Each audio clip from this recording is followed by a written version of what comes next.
Welcome back to Under Pressure, your favorite business builder podcast for the pressure washing community. Today, I'm very, very excited to have Dirk van Reenen, the CEO and founder of BERGflow, join us. Dirk is an award-winning entrepreneur, international consultant, trainer, and owner of multiple successful businesses. Dirk has spent over 10 years studying what set successful businesses apart from the rest. So, Dirk, thank you for joining us today. We're very excited to have you.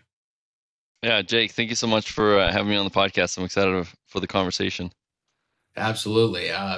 As a business owner himself, Dirk has learned the hard way that hard work is not the answer. And now you're on a mission to help people just like you who are working harder than they should be. Dirk has created a foolproof model that service-based company owners could follow to drive rapid growth and build wealth, a business where everyone wins. So that's what Dirk is here to talk about today. He gave a great speech at the PWNA/IWCA event in Orlando, Florida. So we're going to touch a little bit on what Dirk said in that speech there to the pressure washers and window cleaners that may have met him there. And then we're going to talk a little bit about Pivot Point if you want to hear a little bit more about Dirk and what he can offer for your business. So Dirk, let's just get into a little bit about your background. For anyone who doesn't know you, what's the best way to introduce you and how you've gotten into this home service industry? Yeah, I started the company BERGflow in 2017,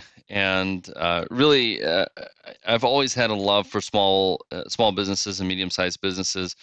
And in my 20s, I acquired a company and also started a few companies, and then into my 30s, I started going more into corporate type business and running larger organizations. But by the end of 2016, I really wanted to get back to the small business side of things and really just share a lot of the things that I had learned on my journey of how to build companies. And I'm an immigrant from South Africa, and from 14 years old, I started working manual labor on ranches outside of a place called Kroll, Texas. So, for many years I did manual labor. I was really just a ranch hand, and then I started kind of getting into small business and then big business. But I can relate to where so many business owners are when they start something that they're excited about and they're passionate about, and they want to build that business. They want it to be successful, yet they may not be ready for all the challenges that come along the way. And Mhm. when you have a business, you're constantly facing challenges. I don't think there's a day or a week that goes by that we don't have something that we're dealing with on some level, and business owners relate to that. So I've been in that place where I was trapped by my business, and I was hardly ever around. For about 5 or 6 years, from about 2008 to about 2012, just trying to do everything I could to keep things moving forward, because I did have a business that failed in 2008, and Mhm. so it put us in a really hard spot. And I remember it was one of these things that it just got to the point where I started feeling hopeless because I didn't know, man, I'm working as hard as I can. I'm trying to do everything right, but I just keep failing. And I remember that feeling, and then just experiencing what comes, when you learn how to actually break through that. It's just been life changing for us. And now, we love working with companies to share what we've learned about really that journey from going from being a technician to a CEO in a company.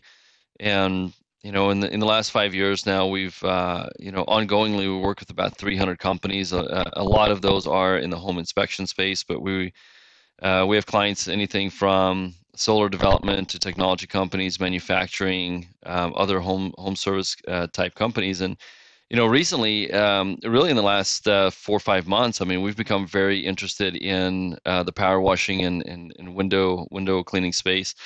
And we've gone to a couple of conferences now, and same thing. I mean, we just see such great potential, for business owners in the space. And really, that's where uh, the home inspection industry 5 years ago, when we went to that industry, it was in a very similar spot. And now we work with the highest majority of the largest and fastest growing companies in that industry.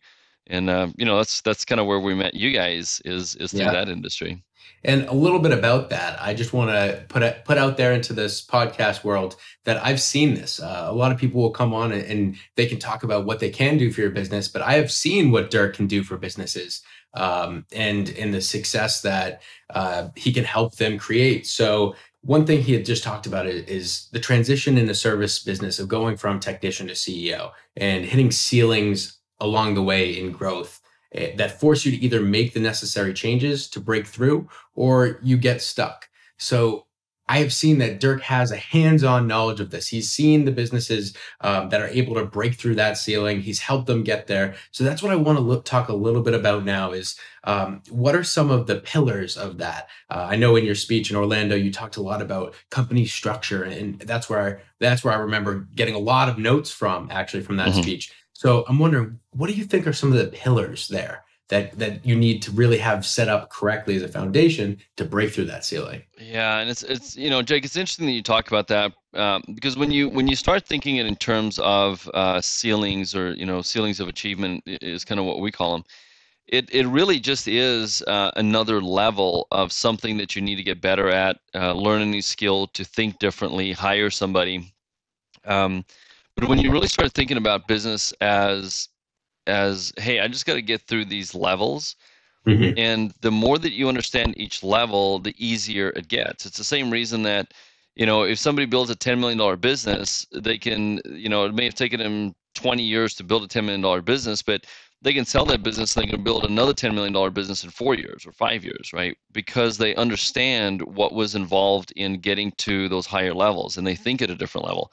Hmm. So really, that's what I think a big part of what we bring to the equation here is just to help business owners understand that there's rhyme and reason and logic to how you build businesses. And because sometimes it feels like it's not, right? When you're in the mess of it and when you're in the middle of the chaos, sometimes it just feels like you're just in this place that there's no rhyme or reason to anything. You're just trying to survive and move things forward, and keep the jobs going, and keep your people employed, and satisfy your customers, and you're staying up late working a lot of hours. So it's either that, or your business kind of gets to a point where it just starts kind of cruising, right? Meaning that it's kind of doing well, and you can get more time freedom back, but there's again a ceiling on growth. Like, how do you take it to the next level then? And a lot of people tend to kind of build businesses to a point where they just want to kind of maintain what they have and not lose anything, but they're not really interested in growing because they're not sure how. So the first thing to understand is that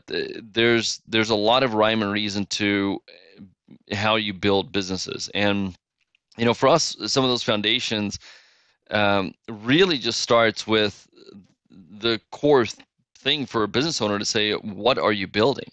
Hmm.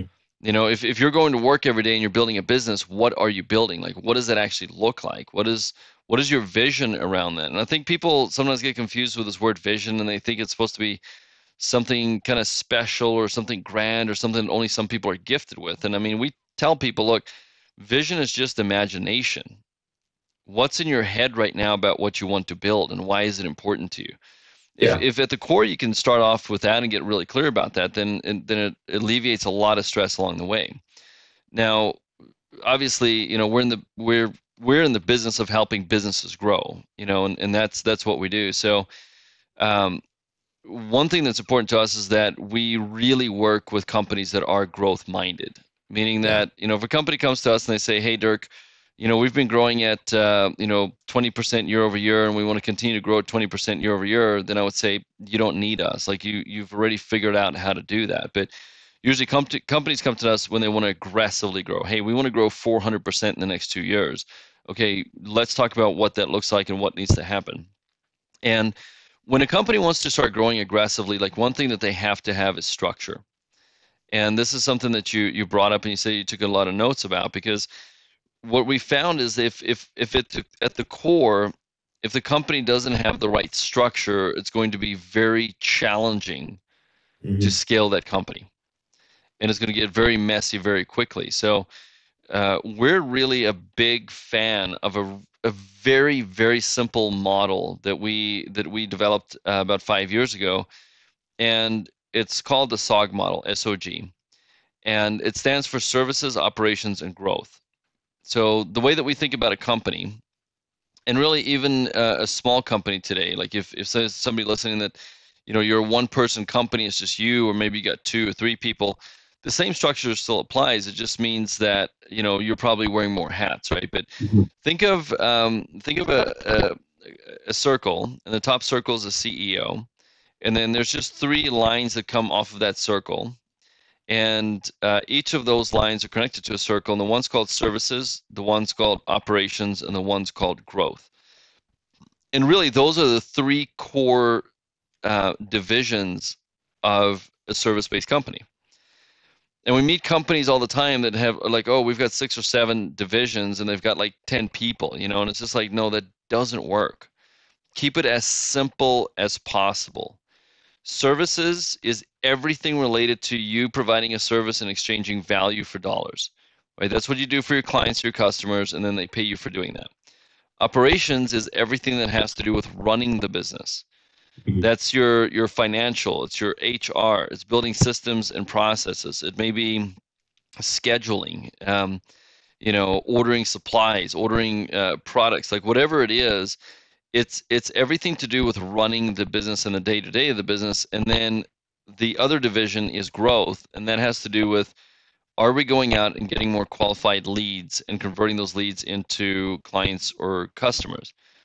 So some companies, because I mean, we actually spoke to some companies in Orlando at the PWNA convention, and they said, "Hey, we don't even have, like, nobody does growth at our company because we're growing so fast right now that actually our number one problem is we can't hire technicians fast enough."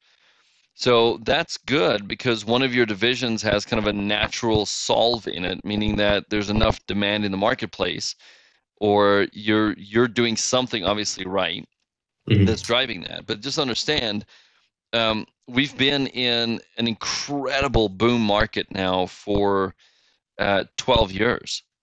This has been one of the most prosperous times in history to build businesses. So, the thing to start thinking about is like, hey, if the market shifts and that demand, all of a sudden your phone's not just ringing, do you have a strategy to start making the phone ring? Do you have a Yeah. strategy to start acquiring customers and clients, and what does that look like? Because it's going to be important. Um, you know, I wouldn't just bank on riding the market forever. And again, it depends on a lot of things, right? We'd say markets are hyper local, so every city is different. Seasonality, weather. I mean, there's a lot of things that play into it. But at the core, there's been a really big demand for home-based services for the last 5 6 years, and especially during COVID, they just skyrocketed. So there's a lot of companies that they're saying the same thing. It's like, look, we have tons of potential in front of us. We just can't hire people fast enough. So when it comes to growing the company, you've got the services, operation, and growth, those three divisions. And the goal for a business owner is, I have to hire the right three people into those positions. Mhm. That is the number one job for you as an owner of a company, is not to do work in one of those positions. It's to hire somebody to run those positions. And obviously, if somebody's listening, they're like, well, we're doing $200,000 a year right now. We're a tiny company. We're just getting started. Yeah, maybe you don't have the income right now, right? It doesn't match your economic model to go hire that person, but you have to be aware that that has to be one of your biggest focuses. And what kills companies, and what really puts the stop to growth for companies, is when the owner gets stuck doing all three of those roles too much, Mhm. where they're out in the field during the day and they're doing field work, and then after they get home for the day, and it's kind of like put the kids to bed, and then they're working until 2 or 3 o'clock in the morning trying to do operational work, and then they're waking up the next morning, and it's they're maybe focusing on a little bit of growth, talking to some prospects, or going by and bidding a job or something like that, and then they're right back in the field. And one thing that we've seen is companies that we work with, because we work with a variety of size companies. We've got companies that we work with in a group fashion that are smaller companies, 1 person, 2 person, 5 person type companies. And then we've got companies that we work with on a deep level one-on-one that may have 80 or 100 or 150 people. But one thing that we look at from all the companies that we've worked with is the companies that really exploded in growth. When do you think that that initial explosion in growth happened for a service-based company? Once they started working on leadership development. Yeah, once like for us, the key thing is once the owner got out of the field. Hmm. Once the owner's not in the field doing the work anymore, the companies immediately had a big boost in growth over the next 2 or 3 years. Why? Because the owner started focusing more on operations and growth at that point, and they had somebody that was competent enough to run the servicing of the company. And because of that, you can start focusing on other things, right? Like you said, leadership development, hiring the right people.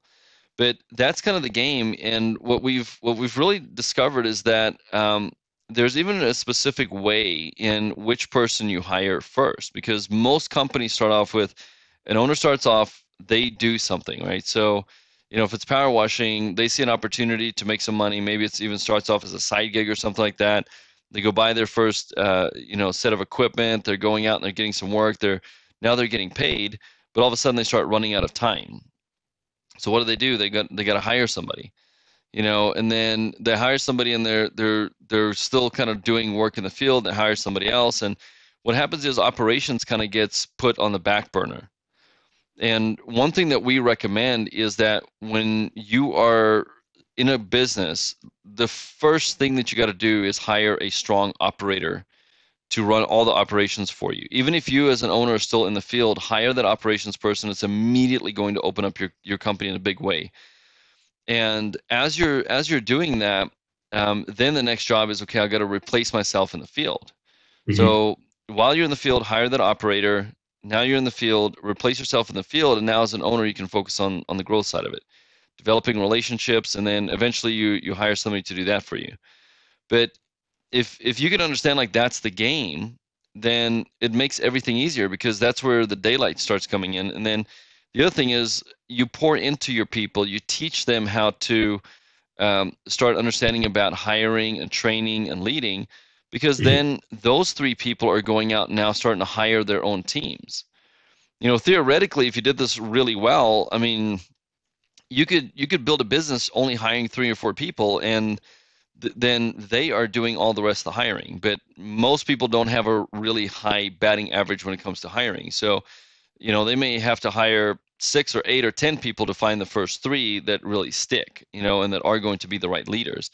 But that's Yeah. that's the first thing when it comes to structure is understanding what that looks like. And then the other thing is once you have a structure, you need a good economic model to tell you how are we going Hmm. to spend our money and our resources in each one of these three divisions, and then what's going to be the leftover profitability.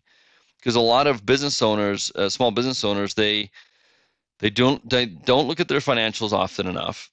They still try to do their own financials. They're doing their own bookkeeping. They're doing their own payroll, all that kind of stuff. And one thing that we say is like get your bookkeeping out of your company ASAP. You Yeah. should not touch your own books. Hire somebody else that's a really good bookkeeper. You can usually find a really great bookkeeper for maybe somewhere around 250 to $400, $500, depending on how big your company is per month. And I promise you that it's going to be some of the best money you've ever spent as a business owner is not to touch your books. Um, get payroll out of your company as well. Now, some of you may have more complex payment type structures where I would say simplify as much as possible and then still find somebody else to do it, because those are the Yeah. kind of stuff that either it's taken you forever to do, you're probably still doing it wrong, and or you're not doing it. And then it's kind of like every like 9 months when you want to go buy something and your banker says like, hey, what does your financials look like? You're like, crap, I better go home and go do financial work for the next 4 hours to give something to my banker. And the reason that you want to have clean financials is because your financial statements will actually give you valuable information about your business and how you can make decisions about your business to grow, to be more profitable, and like to cut out waste. So get the financial and the economic model worked out. And then really one of the big next things is you got to learn how to find and hire the right people. Hmm. So when you have that structure now, you got to really understand what's the right profile for this job. Who's the person that I'm looking for that can really do this job at a high level, that would enjoy it, that would be engaged in it, and that it can offer an opportunity for them to learn and grow and develop. Yeah. So that's kind of just kind of some of the quick foundational things that we really want to focus on with companies. because we find out that, those are the things that if you don't have those things right, I don't care how good you are at the technical work, you're just not going to succeed. I mean, I can't tell you how many people I've talked to that are technicians in different industries, and they know everything about the technical aspect of doing the work, right? They are true experts, but they place too much value on that. They think that's Yeah. going to build a business. And I can tell you, like, so many names of people that are just the most incredible technicians, and yet they can never take their family on vacation, right? They don't have money to, they're not investing, they're not building wealth, they're not building businesses, they're working all the time, but they're just absolutely so proud of being like great technicians. And you have to switch the mindset when you want to build a business from being a technician mindset, run business, to a really kind of a CEO mindset in running a business. So I'll Mhm. pause there for a second, and I don't know if you want to dive into anything further that we just spoke about. Yeah, so a couple analogs I want to bring in here. One is that I love how you said game, like you have to game it, right? So this is kind of like if you gamify this, if you have a checklist of what to do, it's kind Hmm. of like playing a video game sight unseen versus playing it with a guide, Hmm. with a PC magazine guide or something like that. You know where all the checkpoints are, you know where to go and how to get there, and that's like a cheat code for growth. And this is a model that Dirk teaches to his clients and in mastermind groups, and it really helps you get the perspective you need to think differently, as you said here. And then I also want to bring in something you just said, which is kind of about outsourcing here. You outsource all legal matters to a lawyer, and accounting matters to an accountant. So growth matters here. You're not a growth specialist. Why wouldn't you find a community or a company here that can help you grow? You're not the specialist in that, so why not find someone who is a specialist in that in your industry? What would you say to that? Yeah, I mean, we're really big fans of relying on other people's specialties. I mean, I've got multiple coaches that I work with personally. I've got multiple mentors that I get advice from. I'm in several different, mastermind type groups, because I always want to expose myself to the highest level of thinking and the Mhm. highest level of, understanding, accountability. I mean, growth, whatever it could be, because I understand. Look, if I'm not personally growing as a human being, if I'm not growing as a leader, then I fail to help my team grow. I fail to help my companies grow. I fail to lead my family at the highest level. So for us, it's just a very natural thing, and we really also enjoy creating the kind of environments and also the kind of communities to bring people together to where there is a place to learn, to grow, to experience, just bigger thinking at different levels, to share information, to get clear about what's important to you. And one thing that we do, and I think we do this really well, is when we create these kind of communities, it's really about authentic connection, and it's about trust. It's about caring for people. Culture is a really, really big part of the way that we do what we do in business, because we believe that if you bring people together and you create a culture where people can actually support each other and help each other and care for each other, the outcome is exponential. We've seen so many examples of different communities, or even like Facebook communities, where somebody in an industry will just ask a question, and then people in the industry will just berate that person and just go just down, like, you idiot, how could you even ask, and it's just like that kind of stuff does not exist in our world. Like, it's actually one of our rules that if you're in one of our communities and somebody asks a question and you kind of berate them for it, you're out. It Yeah. is, it's support people, learn how you can help them. And I think that it's one of those things that if you're not involved in some sort of community like that, I think that you're kind of playing the lone wolf game. And it's one of those things that it's dangerous to be a lone wolf when you don't know what exactly is happening in the bigger kind of industry, with the economy, with different kinds of things, because it's like you're gambling. You don't know, you're not tuning into making the right decisions at the right time. And Yeah. that's the other thing, is like, man, there's a lot of people that do everything right, but they made the wrong decision, at the wrong time, or they made the right decision at the wrong time, or whatever the case may be. But Yeah. I think the more connected you can be and openly and authentically talk about what's working, what's not working, where you're struggling, where you need help. And then when you are a bigger part of really helping other people, I think it just changes the game, because Yeah. again, it's not about you're lonely out there. You're not plugged in. A lot of business owners, especially as they start building businesses more long term and become more successful, they tend to get isolated. We see this all the time. Yeah. So being able to plug into people that understand kind of what you're going through, the struggles you're going through, the stress that you're going through, and then also people that can celebrate your wins at the highest level, I think is absolutely invaluable for people. Absolutely. One thing I want to mention there is that, we've said this on this podcast before, and I know you believe in this, that a rising tide raises all ships, right? You can Hmm. increase the standards of everyone's business, and everyone can help everyone. But Yeah. there's something I just heard on a recent Joe Rogan podcast with the most successful YouTuber in the world, Mr. Beast. And for anyone who isn't aware of Joe Rogan or Mr. Beast, these are guys who are successful, highly successful online and in their respective fields. And it's because they've ingrained themselves in these communities, and they use their colleagues to learn, whether it's comedy or whether it's YouTube.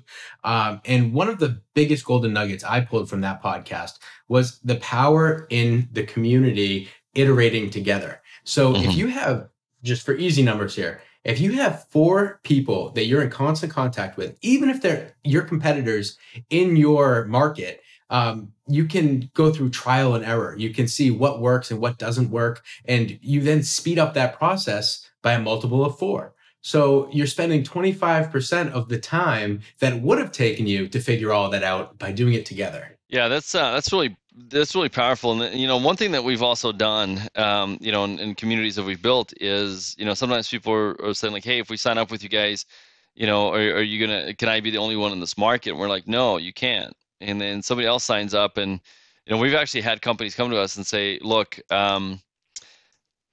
somebody else signed up in my town, and they did this and they did this, and we're just like, hey, I think that you should take them out for a beer, or take them out for coffee or lunch or something like that, and get to know them. And we literally have companies that they were like, wanting to grab each other by the throats and choke each other out. And today Yeah. they're friends, and they're hanging out, and they're spending time together on a monthly basis. They're sharing and doing exactly what you said, just learning together, growing together.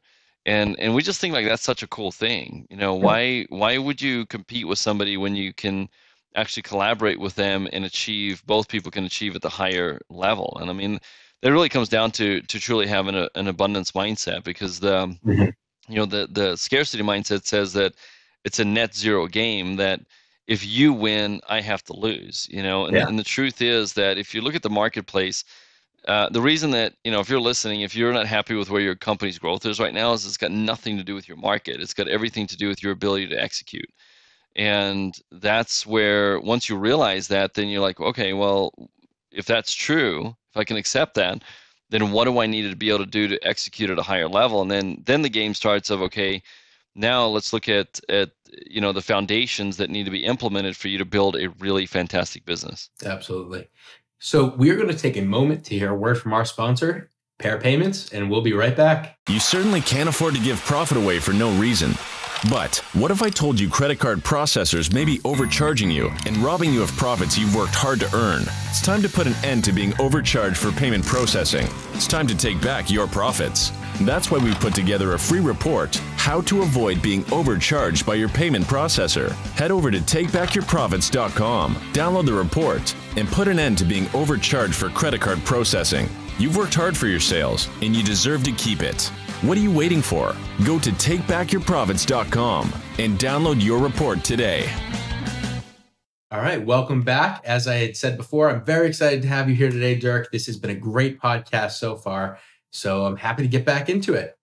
So you had just been talking about the struggles of hiring and finding the right people. So what do you think about that? What's the best way to get into that? Yeah, I mean, for me, this is probably the single most important thing in business. Mhm.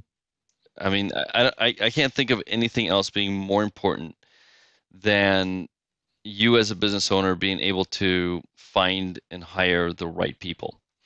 So this is, this is really kind of the specialty work that we do in BERGflow.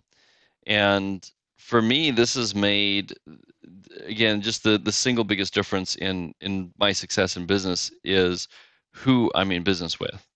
Not exactly what I've done or what I know or anything like that, but there's been times in my life where I've worked extremely hard, long hours, many days on end without a day off, and yet nothing seems to be moving forward. And then, in more recent years, I've really been able to experience, like, what is it like when you're still working hard and maybe working long hours, but there is so much momentum that is just moving forward in so many ways. And that's kind of the X factor is on one hand, you're either doing it by yourself or you have the wrong people around you, or on the other hand, you've really built a great team of people around you that are helping you to build the business and take things to the next level.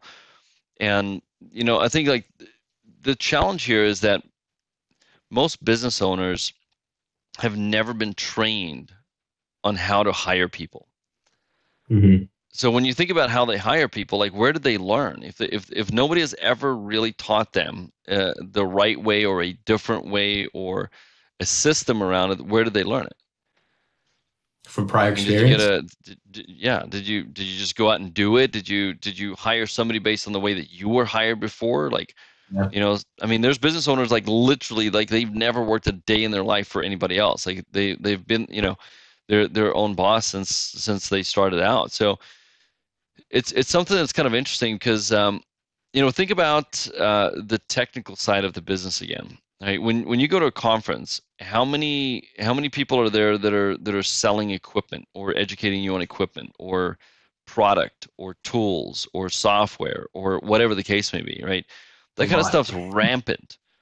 How many people are out there saying, like, hey, we're going to teach you how to really hire people correctly?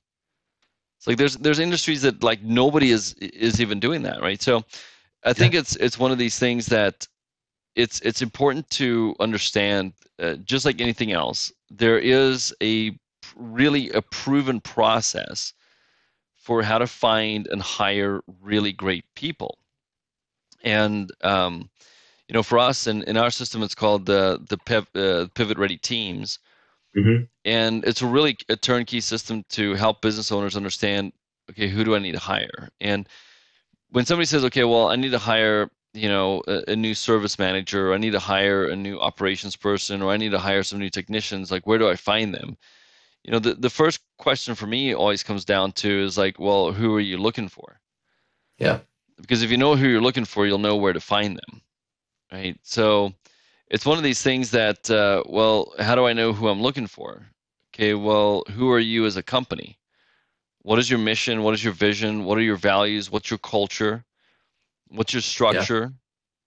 What's the right position profile?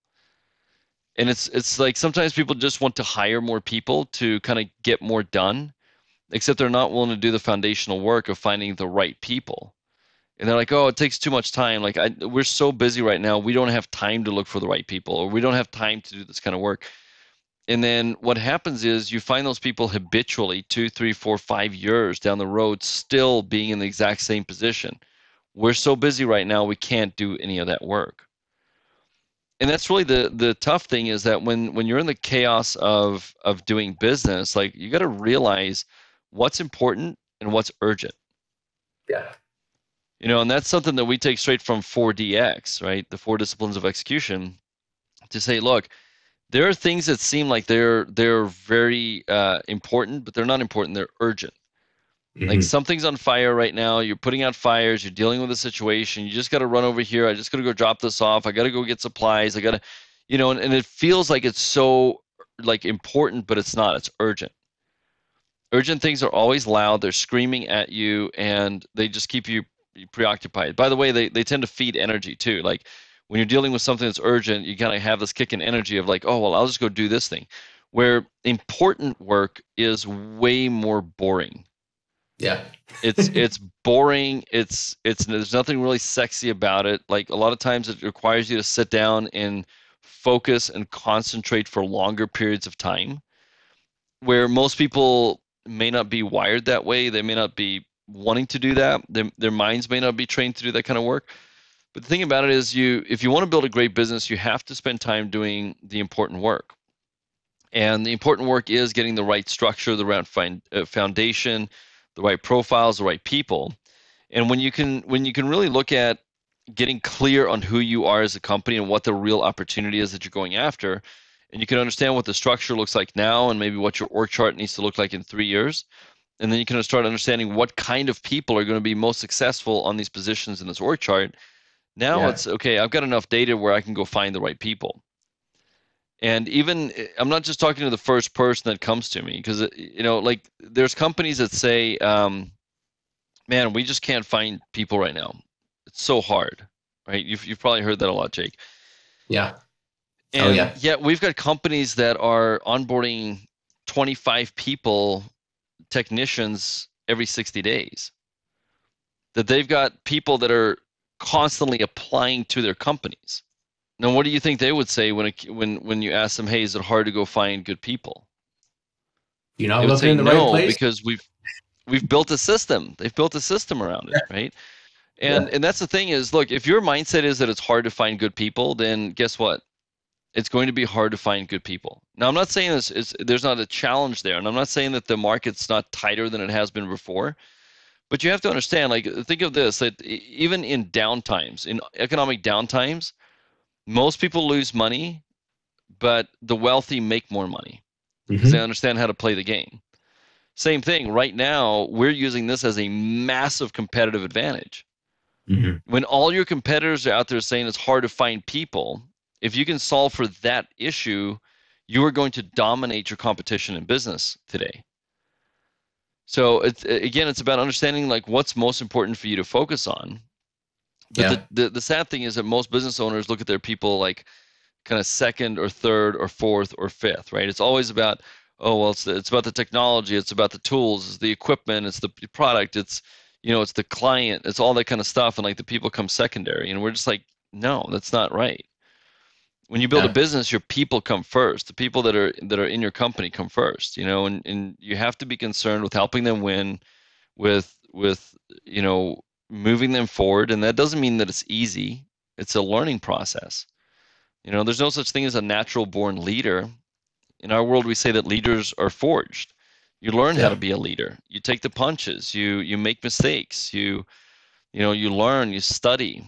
You talk to people. You get coached.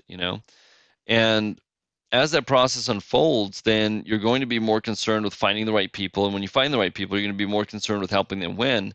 And the truth is that the more people that are winning inside of your organization, the faster your company is going to grow. Period. Absolutely. And aside from the growth potential as well, I just want to highlight the costs of not spending this time up front to hire correctly and to learn how to hire. I'm sure you probably have a lot of experience with this. I know you do, actually, with the time and financial cost to hiring the wrong people, whether it's turnover and training costs. Just do you have any experience or examples of how detrimental that could be to your business and not investing that time up front to learn how to do it, and then now you're spending all this money because of turnover and you have to hire more and more people, and you're missing out on that growth in the first place. So there's that lost cost there. Yeah, I mean, most people just don't understand how much it costs when you're hiring the wrong people. Like, how much does a bad hire really cost you? And we've asked a lot of companies, what have been some of the costs, and we take them through some exercises sometimes. And really, what we've found, and this actually backs up to a lot broader research, is that even on the boots to the ground level, a bad hire is going to cost you about 3 times what your hard costs were. Meaning that, what was the salary? What was and this, again, like, let's say you pay somebody $4,000 a month and they work for you for 5 months, then you could easily say, well, they cost me $20,000, right? Well, is that true? What about your time in interviewing them, hiring them, training them? What about your other team members' time? What about the taxes that you had to pay? What about their use of equipment and facilities and so Mm-hmm. that $20,000 hire may have now, it's only 4,000 a month, but it's been 5 months. That $20,000 hire, may have now cost you, 35,000. Okay. And the research shows us that really the total cost is going to be about 3 to 4x that. So Mm-hmm. now you're in a situation that this person actually cost you $120,000 to $150,000 for making a $4,000 hire, a month hire, and keeping that hire for 5 months. But companies don't tend to think in terms like that, right? At an executive level, it's going to be somewhere between 10 and 15x what the hard Wow. cost was. So now you're looking at, hey, I hired somebody for, six, seven, eight, nine, $10,000 a month, whatever the case may be. They stay for 6 months. That may be 60,000 or maybe 40,000. I mean, now you add up all the other hard costs that you didn't consider before. Now maybe 80,000, and now you're looking at, okay, if this was an executive level hire, let's say they made some bad hires, or they caused somebody else to leave, or they cost you an account, or whatever the case may be. I mean, this could have cost your business 500, 600, 700,000. So it's one of these things, and some of these numbers for people listening may sound like astronomical, but when you really start dialing in, what did it cost you? Because one thing that we use a term called carry forward momentum. And carry forward momentum says, if I would have made the right hire then, and I'm not having to rehire that hire now, and I was actually Mm-hmm. hiring the next hire, where would I be? We've got a client that we work with, and they said that they hired 17 technicians to make the first one that ever really stuck it long term. Wow. Wow. And a lot of the companies that we work with, they say, oh my gosh, man, like I wish I would have had this when I Mm-hmm. just started my company. I had 3 techs, I had 5 techs, whatever it is. Because I mean, some of these companies we're working with now, I mean, we've got companies that we've been working with for 4 years that they've literally gone from 3, 4 people when we started, and they've got 80 people now. Got Wow. one company that they had 8 people, and now they're at about 130 people in 3 years. So it's one of these things that when you get the right foundations in place, it can happen really fast. But you have to start thinking differently. You have to start thinking about, okay, if this, how do I make sure? How do I give myself the best chance of hiring the right person? How do I make sure that I put them in a position where they're going to be fulfilled and they're going to be successful in their approach of how they're learning and growing and moving things forward? And it's not just about like getting out and getting that job done today, Yeah. right? Because I mean, that is the technician's job to kind of think that way and make sure that a good job's done, and you need a technician to do that. But the point is, somebody has to be in charge of the higher level thinking and the strategic thinking and the planning and the vision of the company. And if you are not doing that today, then who is? Mm-hmm. Yeah. So, for someone who's thinking, "Wow, I'm about to hire right now, and I need advice, Dirk. Please help me out." What's the most important thing to look at? Is that designating what their strengths are, figuring that out, identifying it, or is it doing a personality test to see how they interact with others and how they fit in the business? What's the most important thing for someone who's looking to hire now? So the first thing I would say is, if you're looking to hire somebody right now and you're just looking for some advice, that you're not looking to go into a system or learn anything at a deeper level, like the number one thing that I would say is, look, are you hiring this person out of pain, or are you hiring this person because you're really excited that you're going to be in business with this person? And if you can be honest with yourself around that one question, there's probably quite a few people that you would not hire, and you may not be hiring the person that's sitting across from you today that you're interviewing. So that's at the base level. The first question is, because if you can get from this place from not hiring out of need or out of pain, then you buy yourself some time to really start hiring the people that you're actually excited about. Mhm. So and part of that means that, again, it goes back to the foundations of the company. Who are you as a company? What kind of people do you want working at the company? What kind of people do you want to be attracted to your company? I mean, it's like you get to set the culture for that. I mean, we want to find people that are hungry and driven and learning based and coachable and want to be part of a team. Like we're not into hiring lone wolves in our world, right? We want to hire Mhm. people that want to be a team player, that want to support a team and be supported by a team. And then those are just some of the core foundation things, right? From there, we do go into we do hard wiring and behavioral assessing. We do cognitive assessing. We do emotional intelligence assessing. So we start assessing different things and say, like, hey, what does the science say? What does the science say about this person? What does the science say about this person and the work that they're going to be doing? And some people, you know, they are really big into different types of assessing, and they really believe in it. Other people are like, oh, it's all hocus pocus. But the truth is that that humans are way more predictable than you may think. Yeah. And the ego and the individual within us says that no, I am individual. I cannot be figured out. I'm unique. But the truth is, I mean, if you've watched a documentary like The Social Dilemma, Yeah. then there's proof. Like you are exceptionally predictable. So the same Oh thing is yeah. actually true with the way that you think and the way that you behave. So when we assess those kind of things, we can really quickly tell, are you going to be successful in this job long term? Because the truth is, anybody in a short term can succeed in a job because maybe they're willing, they need a paycheck, they want to please, whatever the case may be.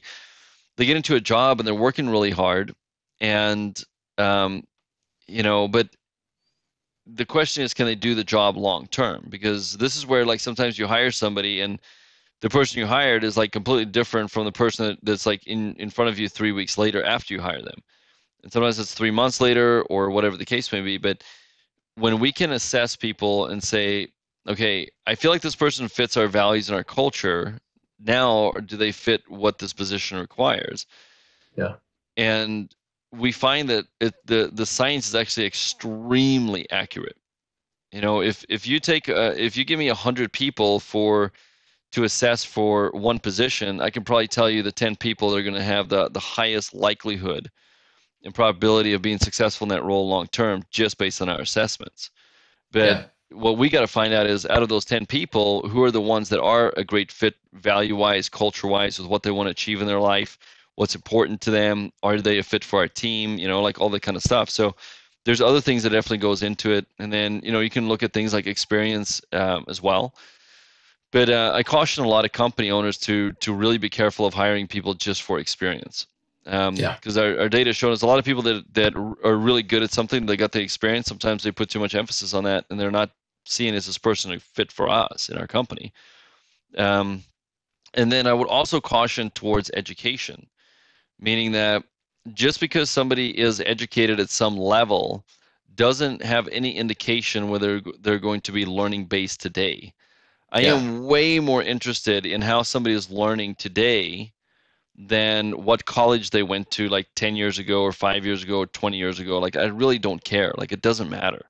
But if I can hire somebody and they're learning based today, they're still reading, they're listening to podcasts, they're educating themselves. And I mean, that doesn't mean that they have to be studying business. I mean, it could be a hobby. I mean, somebody could have a hobby of, like, flying like little RC airplanes or something like that, but they're always listening to podcasts, they're studying and they're learning and they're improving their skill around that hobby. That's a really good indication that they're probably going to be more successful in my world, because if they already have that natural tendency to learn and get better and improve their skill in their free time, they're going to have a way better time, easier time to do it in their work time. So it's just really dialing in the kind of things that you need to look for with people. Yes.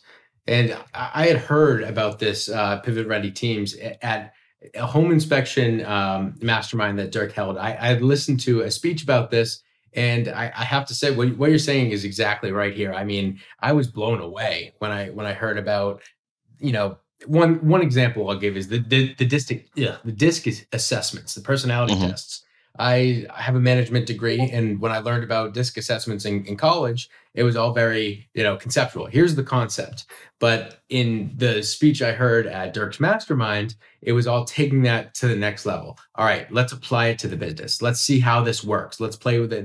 And I think that's the power in it. It's like, this is industry knowledge that's tested out. That's like, it fits, it works. Here, use this. And I just think that that's really powerful in itself. Well, that's one of the fascinating things for us is because we are busy, improving some proprietary software that's out there already that we've been working with, but we're adding new things to it to be able to understand teams at a higher level. So not just the individual, but we're very, very fascinated with what happens when people come together at work. And we call it team dynamics. And if we can look at your company, whether you got 5 people in your company or 50 or 250 people in your company, we can do this. That we can actually look at what is the collective team dynamics of the people in your company, and we can start immediately understanding just from that one assessment. There's a lot of information that I can lay out for a company about what's happening in their company and what their challenges are just from that. The next thing that we've been developing, and it's in kind of in the initial stages of coming out of beta right now, is a team assessment that looks at the level of stress within the team and how the behavior adjusts. So now we can look at, okay, it's not just about these people being in your organization and kind of how they tend to show up. It's how are they showing up right now because of the level of stress in their lives.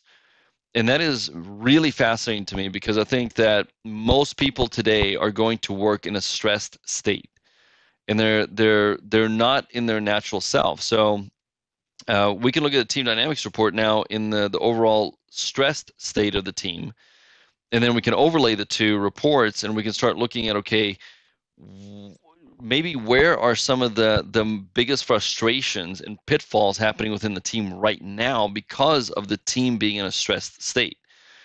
And what we do is when we start working with a client, when we start doing our deeper level work, our goal is to be able to take that what we call a human system, right? Essentially the team, and see, can we get this team to the most healthy state, which is going to be the closest version to the natural state. So as that process plays out, the team becomes more engaged, they become more productive, they become more creative, they become more collaborative, they start producing at a much higher level, and the company overall starts winning at a way higher level as we really start working towards matching those things up. So that's something that's really fascinating for us, and like that's where we start to like nerd out on, not just having some science and data points, but actually understanding the data at a deeper level and understanding, how can we influence, the leadership and collaboration within teams today to build businesses unlike ever before. Like that's what really gets us excited. And I love that because that just makes me think of like an Olympic basketball team or an all-star game where you can throw a bunch of all-stars together. You can find a stud, but if there's no chemistry, that team might fail because of stress and imbalance in the chemistry. So that's just I love that. Yeah. Yeah, we're really excited about it. I mean, like that kind of gets down to the core, the heart of the work that we do. But we've found that work doesn't matter if you don't have a holistic view of all the moving pieces and understand how they work together. So Dirk actually has an event next month that I want to mention. If anyone's listening to this podcast today and goes, "Wow, this is some great stuff. I need to hear more about this." You need to check out the Pivot Point. Dirk, could you tell us a little bit about that event? Yeah, so this is going to be a 2-day event in Denton, Texas, which is just right outside of Dallas. And this really goes into a deep dive of everything that we're talking about here.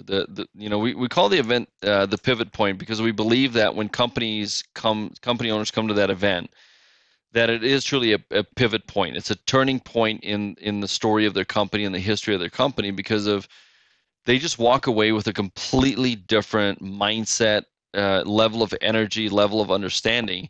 And we always recommend like bring your key people with you, right? If you're the owner, don't just come alone because you're going to go back that next Monday and you're going to kind of vomit all over your people, everything, and be all excited. They're not going to know what you're talking about. So we always find it's really helpful for execution purposes if you bring at least one, if not two, of your key people with you to the training, because then you're experiencing it together.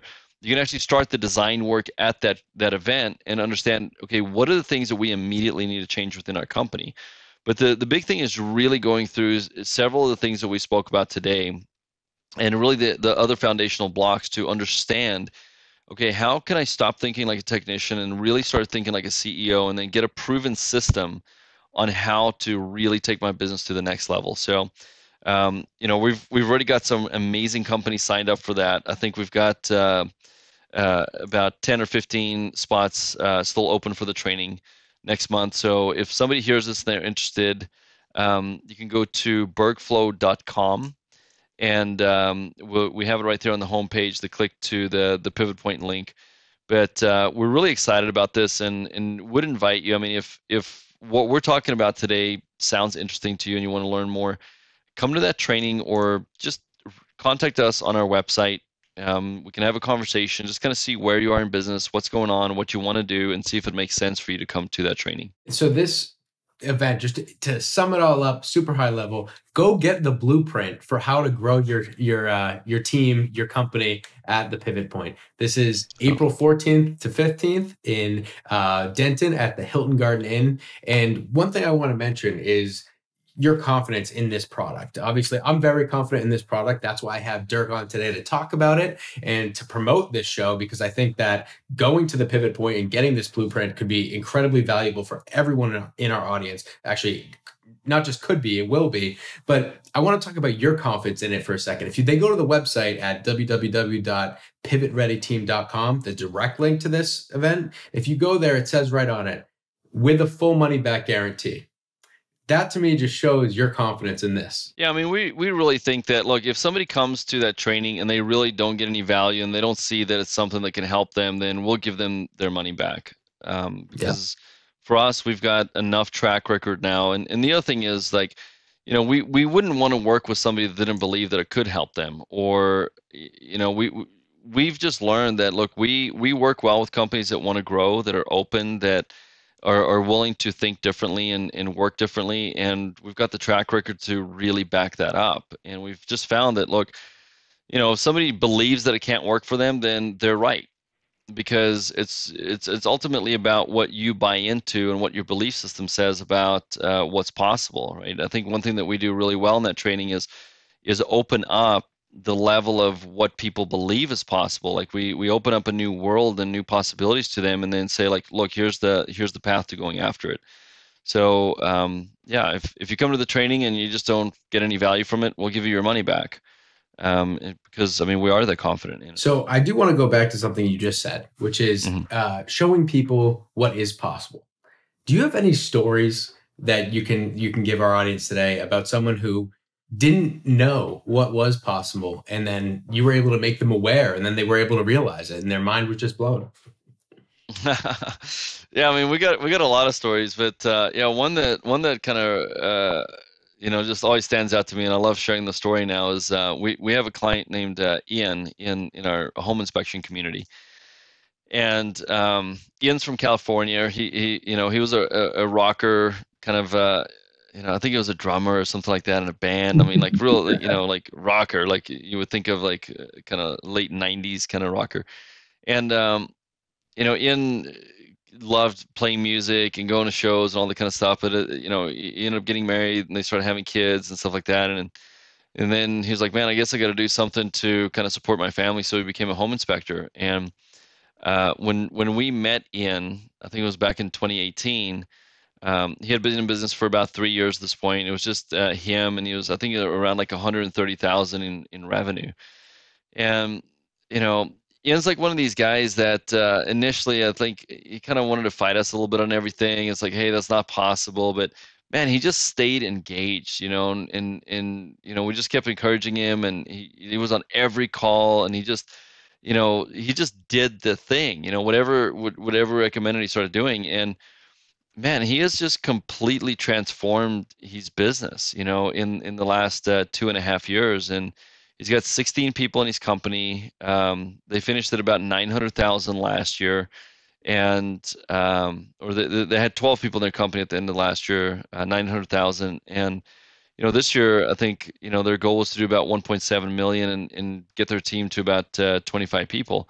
And wow. They've already hired, I think, 4 or 5 people just the start of this year. But the coolest thing is that during that time, I remember Ian made a post one time that, you know, he was able to take his little kids and his wife, and they went to Yellowstone National Park for like 7 or 8 days. And I remember when he was on that vacation, he said, "This is the first time ever." You know, and his kids at this point were like, you know, 6, 7 years old. But this is the first time ever that he was able to take his family on a over a week-long vacation and not race back to work and not skimp on every single thing on the vacation. Like actually take them on a good holiday, you know.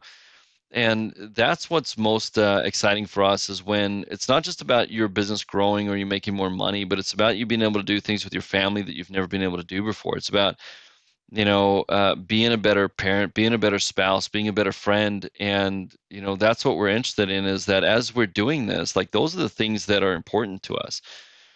We actually don't work with clients. Like we've had companies that approach us and said like, hey, we want to hire you, want to implement your system. And when we talk to them, we find out they don't care about their people. They just want to race to an exit or something like this. And we just say, look, we're not going to work with you, because we believe that doing this kind of work with people that want to serve other people is what's important to us. Like that's part of our mission in our company, is really empowering the companies that are going to change the world. And that doesn't mean like in some massive significant way. I mean, it could be. And I mean, we're working with a client right now. We just took on a new client that, I mean, they are going to impact the world through the work that they're doing with solar development. I mean, it's really exciting. But um, you know, for us, changing the world is somebody that ends up building a team of 5 or 10 or 20 people, and those families are happier and healthier because of it.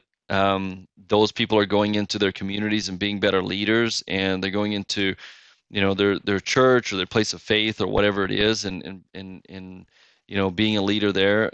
So for us, it's really holistic in the way that we look at it, and that's what's important to us. So yeah, I feel like I'm just like now talking about like what, you know, why we're doing this, but yeah, No, that's come to the pivot point and come check it out.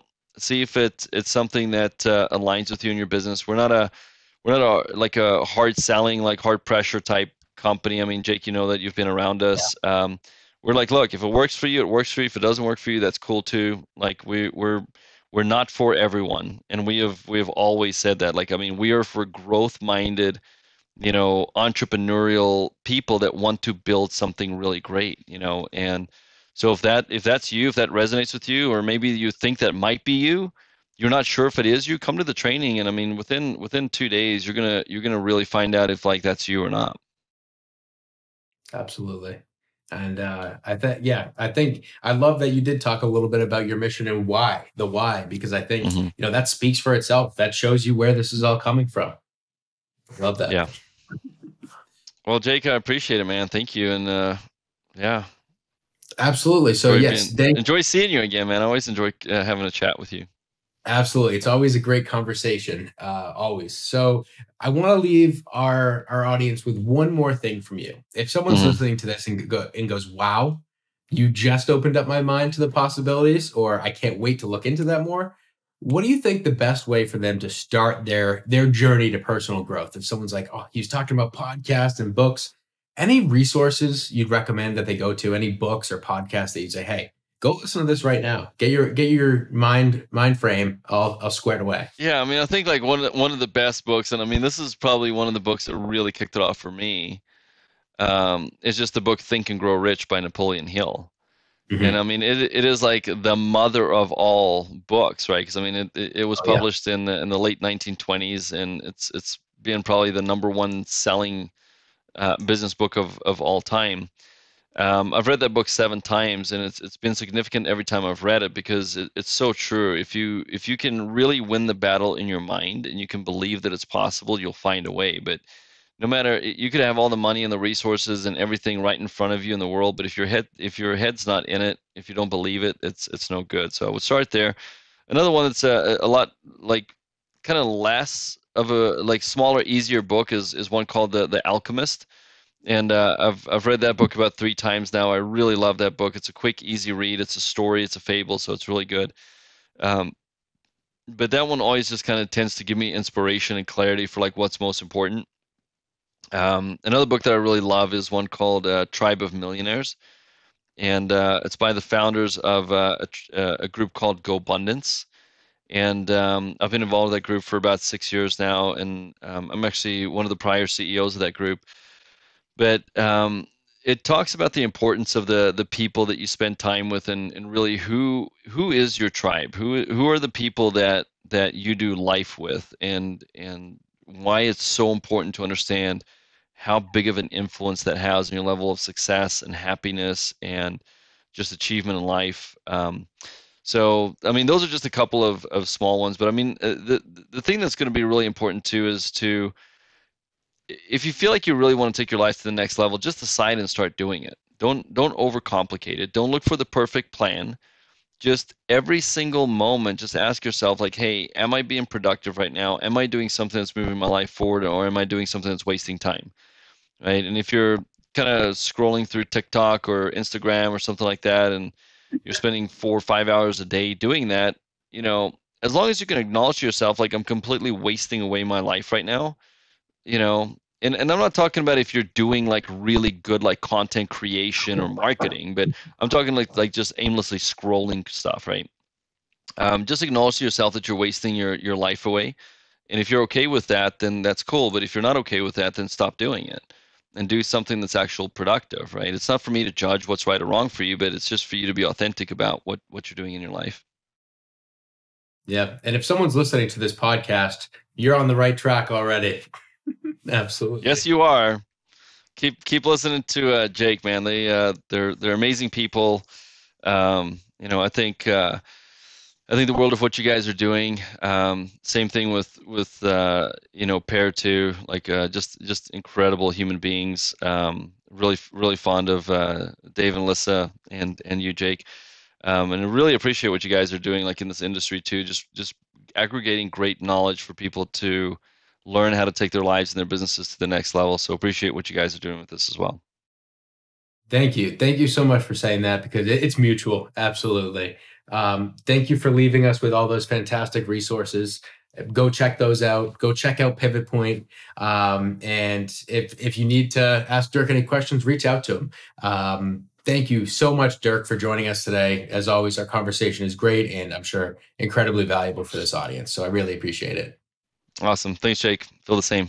Take care. All right. So thank you also to the audience for tuning in. Thank you for engaging on social media. We are loving all the engagement on Instagram. And as always, reach out to me, DM me if there's anyone you want to have on the show, or if there are any topics you want covered in the show. Following Dirk, we have another great lineup of guests coming to you, experts in the industry that are going to give you their insight, advice, and knowledge. So thank you, Dirk. Thank you to the audience, and we'll see you next week. Thanks for listening. If you haven't subscribed, go ahead and smash that subscribe button. And don't forget to hit the bell so you won't miss our next episode. This episode was produced by Jake Aronson. This has been a Pair Payments production.